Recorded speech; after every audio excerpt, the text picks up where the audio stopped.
Flamara, Bakit, Ada? ikaw ang humalili sa pagpapatakbo ng barko. At kapag sinabi kong bilisan mo ang takbo, bilisan mo. Masusunod, Ada.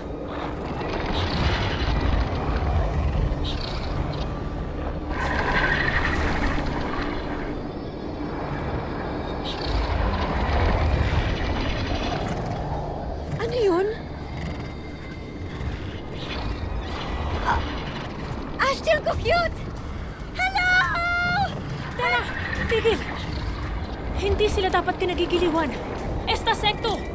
Ihandaan yung mga sandata! Ashley, bakit? Tinatahak natin ngayon ang Yabiti, ang pugad ng mga Yeshra. At hindi nila nais na may ibang nilalang na pumapasok sa kanila.